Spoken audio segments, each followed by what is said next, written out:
Too much GH. Shout out to your fans and everybody who is watching Too Much GH.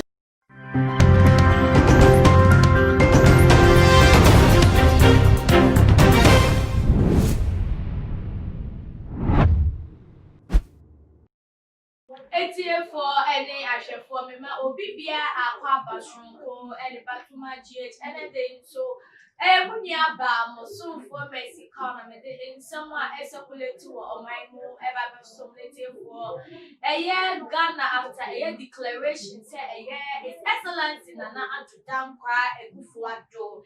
wono na wafa amanpeni e wo my akoye say amanuko NDC die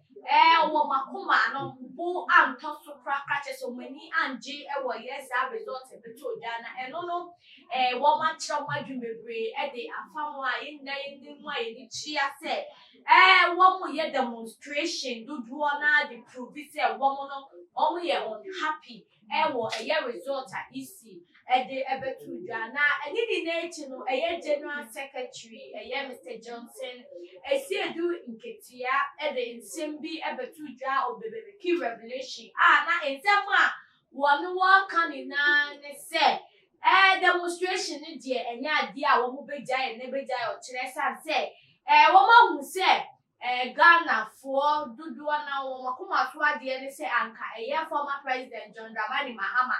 wono na wo befa akonya no ana wono na Ghana for etoma no nanso akowe mu se easy I favor MPP amayoko no na che se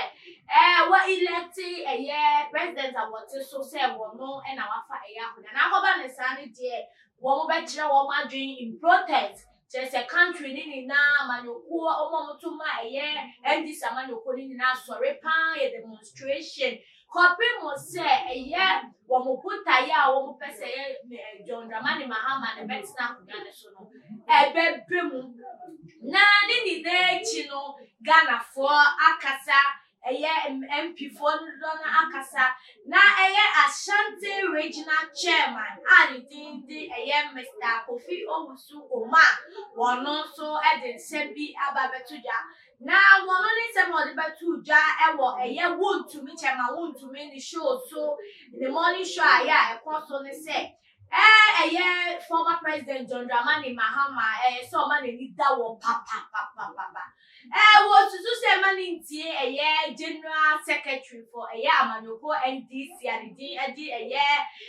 esiedu nketia man ntie no kwaka man ntie ne advice na 2016 koba se former president amba power na efi general secretary Mr. Esiedu nketia wono na wo ma former president unpopular because ni mreso no wa ma obiane na stand e chire nso wo ma koto ne so aba no and yes ma do the Ghana for do na hu se NDC for na kasa ko no mo pe former president John Dramani Mahama na wo susu se na gene an influence bia wonya wo former president so advice about them man just can what the man ni na there be on penny ye was say the political credibility for say na Ghana for do na ka say demonstration na ekoso na anwo kire say wo mo mpene so wo makoma ntom ye mu ye no ebema former president John Dramani Mahama mo hu abayi ne ho about time say Ghana for do na be susu say wo no won pe asubujie je say won pe Ghana ye ate onu ni interest pe no pe so ba be di o man peni no no pe no pe ti ebe ya papa Mr. Kofi Owusu Oman say former president John Dramani Mahama o man ni da o che say one cha demonstration so one cha bibia so say o ka so betie general secretary ni aka general mosquito ne nsema wakika ne influence dia enye wonu mo na wo kum ne political ambition na wo kum gidi Ghana for do na ewo ni na therefore ma memfa papa yi nsem senia wodi tuja pepepepe enfa enso mo papa yi nsem he advised that former President John Dramani Mahama risks losing all his political credibility if he should allow Mr. Johnson Esiedu Nketia to influence him and throw people on the street to violently demonstrate against the presidential declaration of the Electoral Commission. It's here for saying we see the some to work and or see what party say. Supposed to see General Secretary said confronting see Kromu and show and protest violently against EC declaration. If they are not say what to the Mogu or patches on Nam a year or Brego, Quine so papa na. It's here for me to one and some. According to him, Esiedu Nketia, popularly known as General Mosquito, orchestrated the defeat of Mr. Mahama in 2016 and has repeated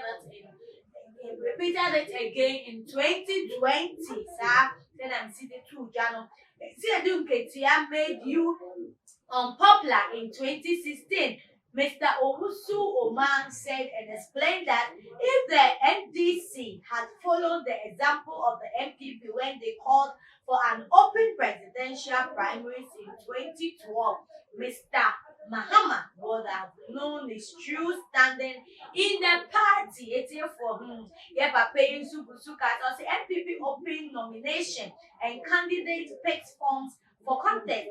They competed Nana Akufo-Addo for the flag bearership slot, but when it was time for NDC to select their flag bearer, they prevented people from picking.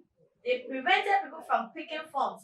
and the only person who managed to get a form was described as a mad person. Chairman Oman recounted. He went on to describe General Mosquito as someone who doesn't have a good relationship with his flag bearer and was